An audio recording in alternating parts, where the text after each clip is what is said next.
If you're watching this, then you're probably thinking, yeah, how will quantum computers affect the future of technology? But then you realize you don't even know what a quantum computer is. And then you don't even know what quantum is. And do you really know what a computer is? I think we need a little bit of background information before we answer the question, to what extent will quantum computers affect the future of science and technology? So, to start off, what is quantum? What does it mean? Well, it means small, very small. When talking about an isolated system, which is a system in which no external forces act, this typically means a system that is no bigger than 100 nanometers, or 0.00000001 meters. Furthermore, it would be extremely close to absolute zero, or minus 273.15 degrees Celsius. This means that a quantum computer not only has to be small, but also needs to be very cold. Now I will explain how a normal or classical computer works. If you didn't already know, a normal computer receives and transmits information in the form of bits.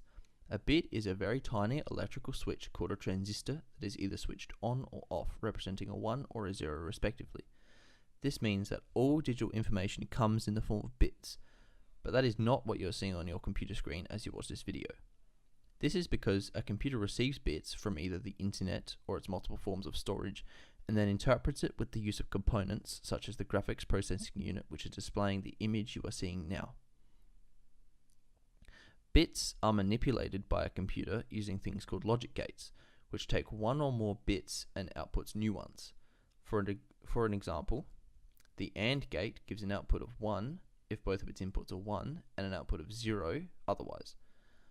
Without logic gates, we would not have the computers that we have today. This is because once you make logic gates, you can add bits that represent numbers, and once you can add, you can multiply, and once you can multiply, you can basically do anything.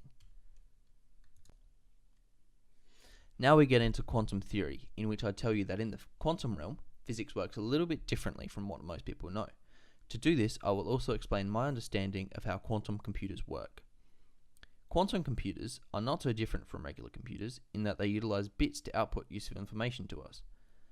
However, quantum computers use quantum bits, or qubits for short, instead of regular bits. Qubits, unlike regular bits, can be in what is known as superposition, meaning they can be in the state of 1 and 0 simultaneously, and only collapse into one or the other once they are measured or interpreted by the computer. Like regular bits, qubits can be manipulated by a computer using what are known as quantum gates. The Pauli X gate is the quantum equivalent of a NOT gate in regular bits. Where the NOT gate changes a 1 to a 0 and a 0 to a 1, a Pauli X gate changes a qubit in the 1 state to the 0 state, and the 0 state to the 1 state. There are, however, much more complex quantum gates that are harder to understand.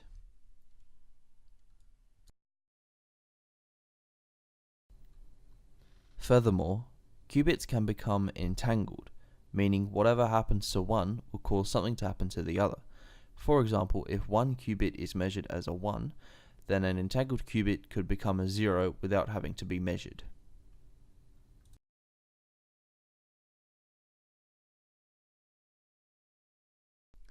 That is the very basics of quantum computation.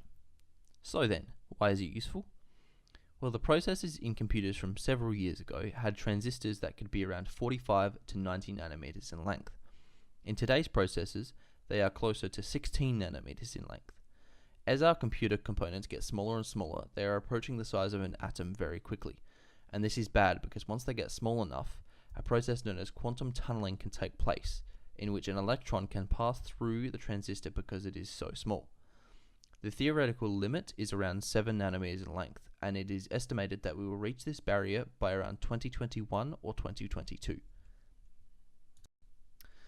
So, now that you know what quantum computers are and why they are relevant, what can they be used for and how will they affect the future? This is the million-dollar question, literally. D-Wave is a company that is working on manufacturable quantum computers, and they are extremely close to done, stating that their quantum computers will be ready to ship by Q1 of 2017. The quantum computer is available to mostly large companies, with the lowest price being around $15 million. On D-Wave's website, they detail a lot of use cases for quantum computing, including potential applications for radiotherapy optimization, general optimization, protein folding, water network optimization, machine learning, object detection, labeling news stories, video compression, Monte Carlo simulation, pattern recognition and anomaly detection, cybersecurity, image analysis, financial analysis, software and hardware verification, and validation and bioinformatics and cancer research. You may be wondering what Monte Carlo simulation is. This kind of simulation relies on repeated sampling to approximate the probability of certain outcomes using given variables. This is used in many different industries such as finance, energy, and manufacturing, as well as engineering, oil, gas, and the environment.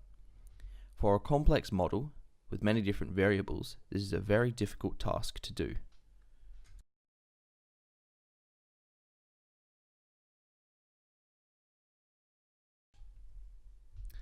Peter Shor is an American professor at the Massachusetts Institute of Technology. He is known for his work in quantum computation. He developed what is known as Shor's algorithm, an integer factorization algorithm that informally solves the problem. Given an integer n, find its prime factors. This algorithm was a huge discovery for quantum computation, as it allows for the decryption of passwords, which are extremely hard for traditional computers to decrypt. The largest number that has been decrypted was a 768-bit number that took a supercomputer 3 years to decode. This could take a quantum computer minutes to calculate. We are now encoding 1024-bit numbers, which with the same supercomputer would take 3,000 years.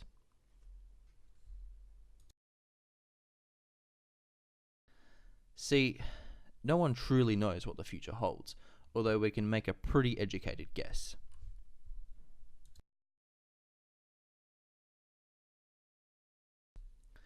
It is predicted that quantum computers will help advance fields of science such as chemistry, biochemistry, nanotechnology, and drug design.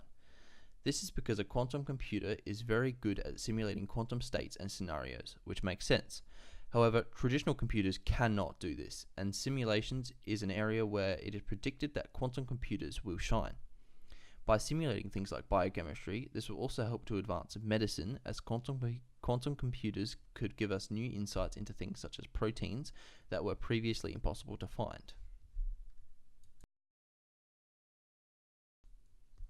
Another area where quantum computers could be great in is mathematics.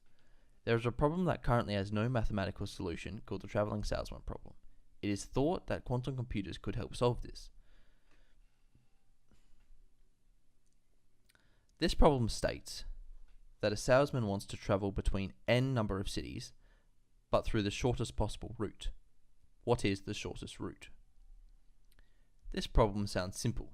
However, it is not, and it is thought that with the correct algorithm, a classical computer would take approximately 100 seconds to find the route between 14 cities, 1,600 years between 22 cities, and longer than the lifetime of the universe to find the route between just 28 cities. It is also thought that a quantum computer could solve this in mere minutes.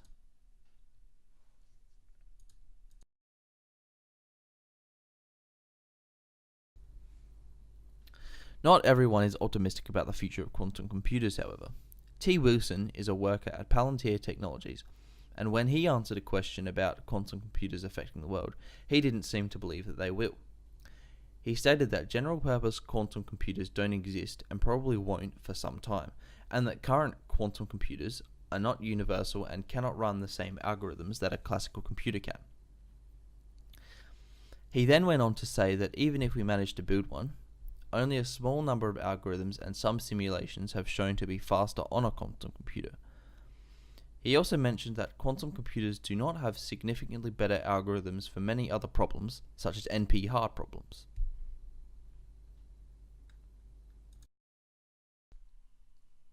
You may be thinking that, for most people, quantum computers won't really do much, and aren't our normal computers enough?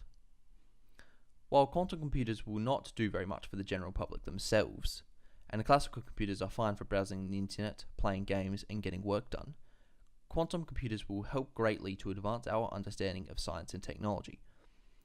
Classical computers will reach a physical limit, and progression for them will most likely stop. but science can't stop and has to keep moving forward. Thank you for watching.